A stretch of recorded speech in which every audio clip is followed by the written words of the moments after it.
Hello and welcome to this masterclass on intuitive eating. So we are going to be going through intuitive eating today, and we're going to also be going through flexible dieting and the difference between the two and what's going to work best for you.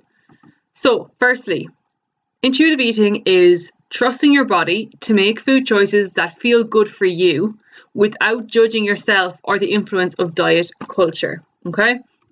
So the thing with intuitive eating is that we don't look at food as good or bad. Okay, we just look at food as food. Obviously, some food is more nutrient dense and some foods are more calorie dense. And intuitive eating requires you to stop looking at food as good or bad and to actually listen to your body and eat what feels right for you. Okay, so with that, there is a mix between, I suppose, intuitive eating and kind of building a better education around food as well. Like if we are to eat what feels right for us, it may not be the most optimal either. So it's trying to have the balance between the two of like intuitive eating. Do you know, if I listen to my body and what I wanted, I could be eating pizza every single evening. I could be deciding that I'm not going to eat any vegetables because I don't really feel like it and it's not really what I'm feeling. And there's a certain extent to that we obviously have to listen to our body and, you know, respect that, but also have the better education of going, okay, well, maybe I do want the pizza, but maybe I can add a salad to the side so I get my nutrients in and I balance up the meal a little bit better. So there is the kind of the side of intuitive eating with the side of good or bad food 100% makes sense. However, with the side of eating what feels right for you, sometimes, personal opinion, I think that we need to have a little bit more education as well, that sometimes we have to make more informed decisions on it also. So the main thing that I like about intuitive eating is that we're relearning how to listen and appropriate respond to hunger cues and satiety cues. So it's actually giving us a chance to listen to our body and go, well, how are we actually feeling? Are we hungry? Are we full? And what kind of way we're feeling in that side. So with that, obviously, it's hard to see intuitive eating and dieting coming together. Because if we were to intuitively eat, we're listening to our hunger and fullness cues, which means when we're hungry, we are going to honor that hunger cue.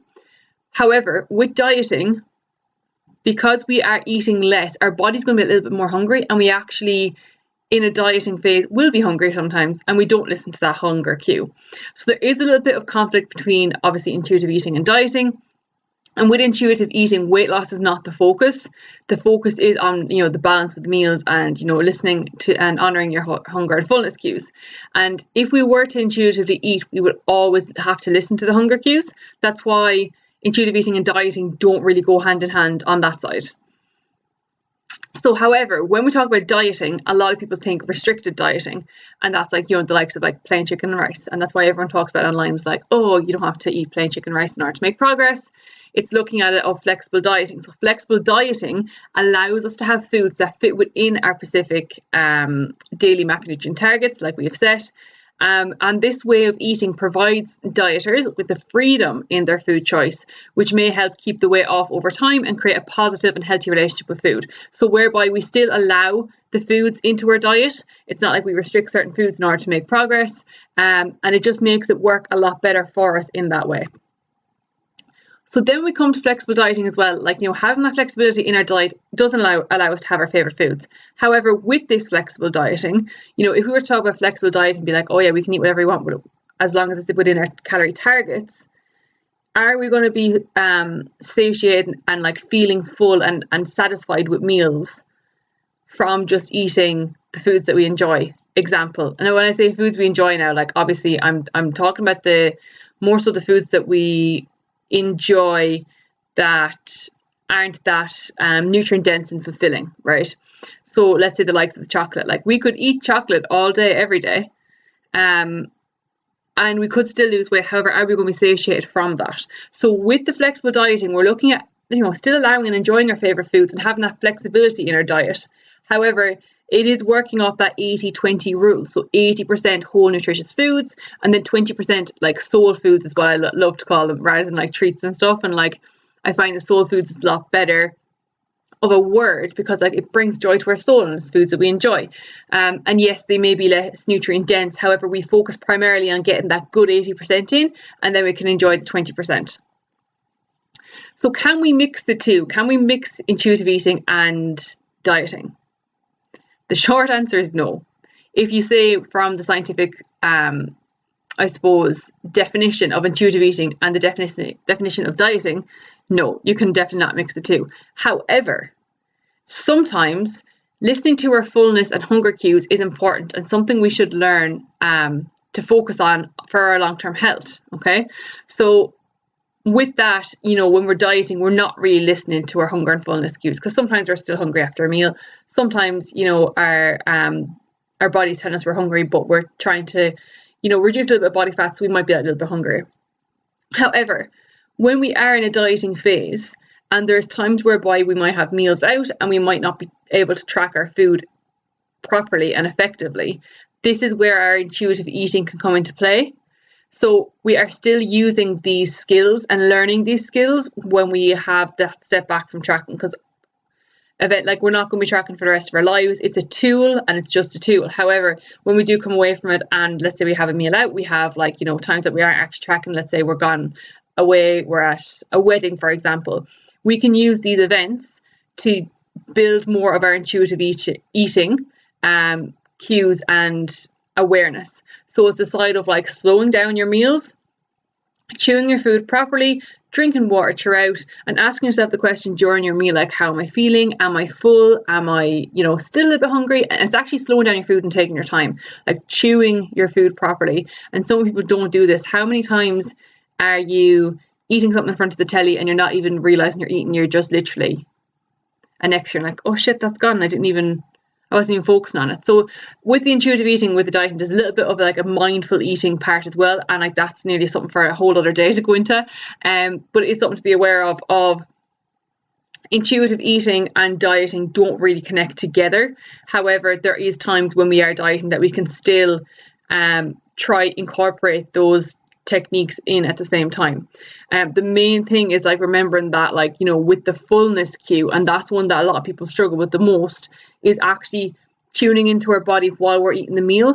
A lot of times you will find that you could be out for a meal, you could be so soaked into what's happening around you that you don't realize you're actually full until you're like, oh my god, I'm so full, and it's uncomfortably full. We've all been in those situations before.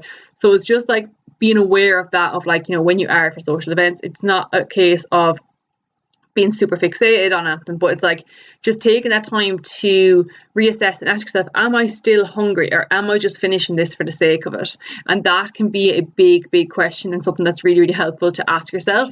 Is it that I'm just finishing this because someone's here beside me, or mom or partner made this and I feel like I have to finish it to impress them? And that can be a big stress and piece on it as well, that it's important to remember that this is your body and this is for you. And it's a side of remembering that just because something is in front of you doesn't mean that you have to eat it. Listen to your body. Are you actually just eating it for the sake of eating it, and just to I suppose give feel more acceptance from somebody else? Or are you consuming it because you want it, because your body is hungry for it, in that kind of way as well? So there's a few little questions to ask yourself on that as well. So with this, I suppose you're kind of asking what is the best thing for me right now? And I suppose the main thing to look at, and that we go through in the assessment when we first start, is what is your main goal? And from this we get a lot of information on your current situation, your current challenges, current obstacles, and from this it's easy to figure out what our struggles are. So that will lead into your current relationship with food. Have you got a good relationship with food? Have you got a very skewed relationship with food? And is that a main struggle? With that, then it's the current food patterns or behaviors.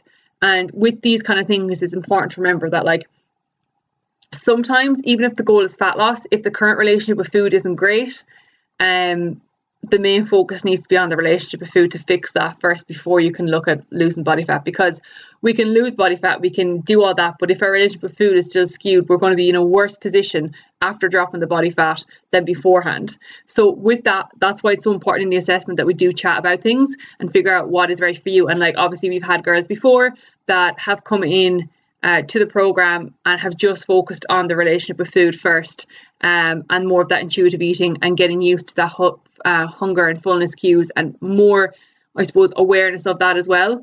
And then from there, following on with what what needs to be put in place after that when we build up that relationship, and then we take it from there. So look, there are a few questions to ask yourself with that, and just I suppose a bit of an awareness about intuitive eating, flexible dieting, and where we can go from there as well. If you have any questions, do not be afraid to pop me a message, or if there's any other topics that you want covered, please let me know also. Enjoy your day, and I will chat to you soon.